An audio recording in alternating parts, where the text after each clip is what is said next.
Whoa. So that's what happened? Foçalors destroyed the divine throne of the Hydro Archon and restored your power to you, transforming you into a fully fledged elemental dragon sovereign. But Paimon still doesn't quite get what you did to save the Fontainians from dissolving. For me, the authority of the ancient dragons refers to absolute control over the hydro element. Fontainians were incomplete humans born of Egeria's use of the power of the primordial sea, with constitutions similar to that of mimics. But so long as those primordial energies remain within them, I could use the ancient dragon's authority to grant them true blood, after the fashion in which life was first brought into being on this planet. In other words, when I gave my verdict, Fontainians became true humans, and thus would naturally no longer be dissolved by water from the primordial sea. Foçalors must have counted on you to make that decision as well. Your verdict was the key to making the prophecy appear to have come true while saving everyone. Yeah, and in a manner of speaking, Foçalors finally managed to fulfill the original Hydro Archon's wish to turn Oceanids into real people too! It seems from your expressions that you still have more things you wish to ask. Ask away. I will tell you the truth as I know it. I have investigated his case along many avenues, and I have learned that he once fell into an unknown chasm when he was young. There, by chance, he awakened the all-devouring narwhal. But whether it be by sentiment or reason, that should not have been enough to consider him the root cause of the disaster. At most, he would have had tangential liability. As for the judgment passed by the oratrice during the trial, whether it was due to that liability by association or Foçalors deliberately using him to buy time for us on the assumption that he would be able to hold the creature off, I cannot say. Guess Foçalors had Fontainians in mind the whole time. In the end, it was thanks to her that they finally became real humans. Hang on a second. Paimon suddenly got another question. Back when Fontainians hadn't yet become real humans, were the children they had also transformed Oceanids? Life has always flowed like water. Do you recall how Fontainians would often come to the Fountain of Lucine to pray for children? Yeah! Lynette said the fountain is where all the waters in Fontaine converge.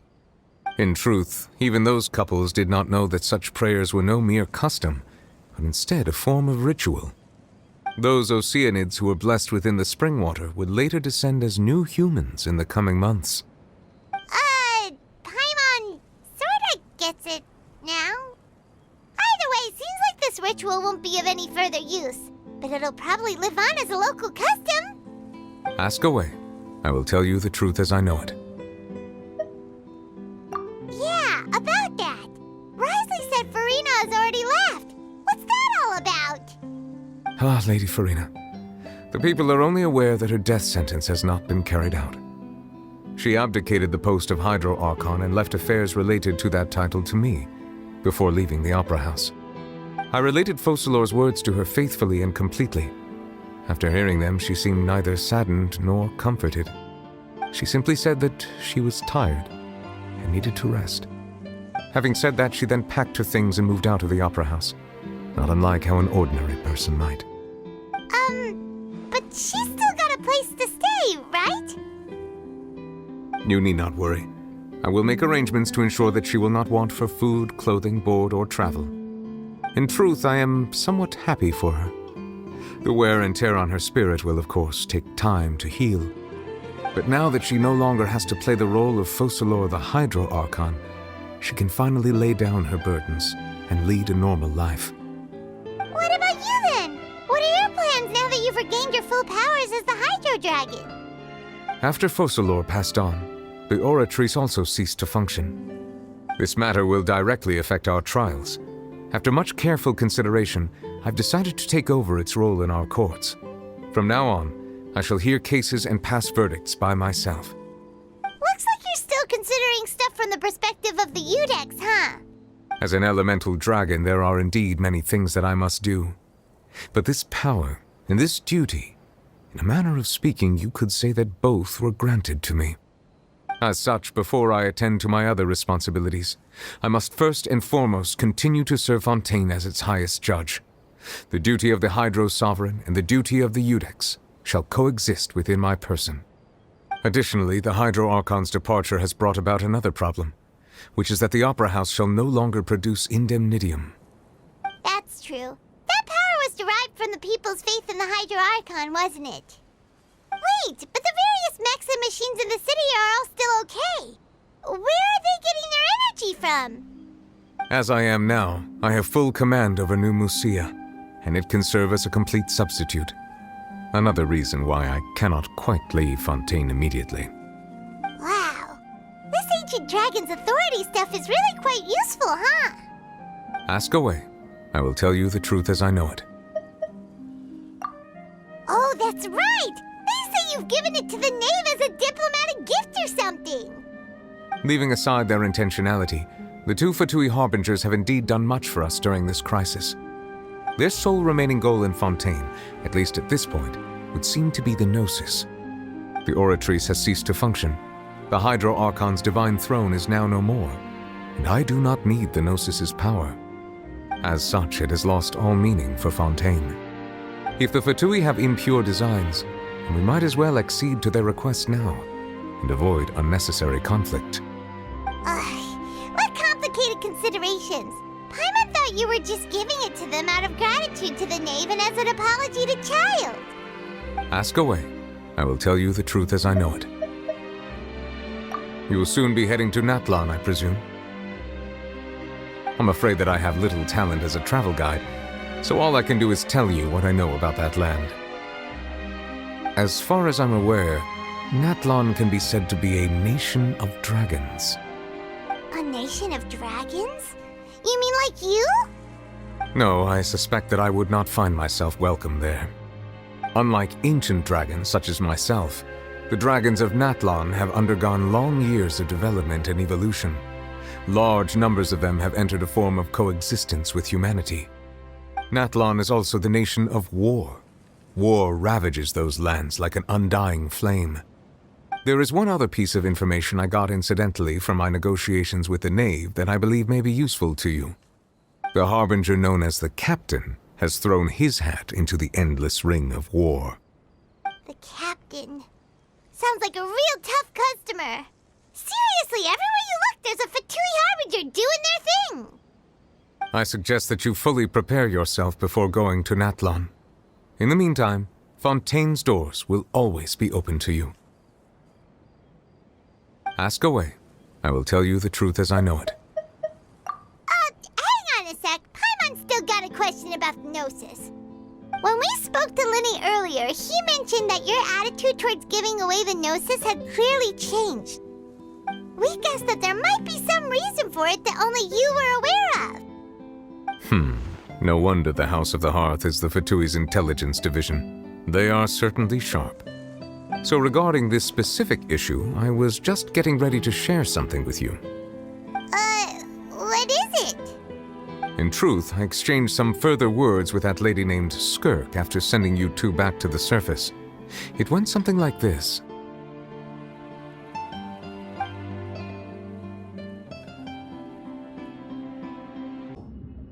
Well, we're going to head topside to see what's going on. You hurry over soon as well, all right, Neuvillete? What next? The all-devouring narwhal isn't here, so I'm no longer getting any interference. I can finally catch the scent of your power, what it's made of. It is the authority of the planet's primordial dragons, but with something very similar to a god's curse mixed in. It's quite a novel blend. I'm sure I've encountered something like this before. What was it again? I do not know what you speak of. Of course. How could I forget? You should have the remains of the third descender on your person, yes? Remains? I've never heard of any such thing. According to your parlance, I believe it may be called a Gnosis. Well, that much is true. After Foçalors' divinity faded, she handed her Gnosis to me. but I fear I have never heard of it described in the manner that you just did. I've been training with my master, the Fowl, ever since I was young, and I have never returned to the surface since. So most of the information I possess, I got from him. It is only natural for those who are greater than humanity to possess a different sort of common sense, which is why there are so many problems in our attempts to communicate with humans. Regardless, you should probably get rid of objects of misfortune to prevent any disasters from befalling you. To live in itself is a blessing, but once a person dies, the bonds he once had with this world shall all turn to curses. What do you mean by that? No need to fret. These are just my personal thoughts, and my reason for no longer wishing to return to the surface. This third descender you refer to, who are they? And when did they die? Master never mentioned them to me. Perhaps it just wasn't that important for me to know. If you're interested, though, I could ask him. I'll be sure to pass the answer on to you next time. Next time? You believe we will meet again? I do. Wait. I have a disciple of my own, don't I? He can be the messenger, then? That's what she told me. Whether it would prove useful or not, I wanted to pass that information on to you. The remains of the third descender? So that's what the Gnosis actually are. Paimon just thought they looked like chess pieces. How could they be a person's remains?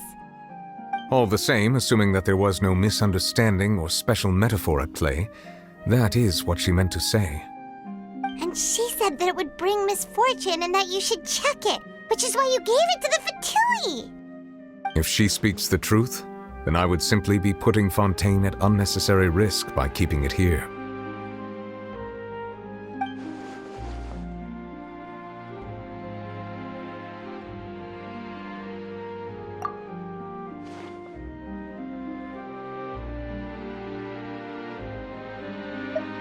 I had guessed that you might already be familiar with this concept, but I did not expect you to be one of them. That means that the Gnosis, which are exceedingly element-compatible and can even enhance elemental abilities, do indeed come from the third descender. I wonder, does your body also possess similar properties? Like being able to use elemental powers without a vision! That does sort of count as special compatibility, right? No, let's not think about this stuff right now. It just feels creepy. Comparing the Traveler to the dead third descender and all. That's what you say, but this topic still feels like bad luck.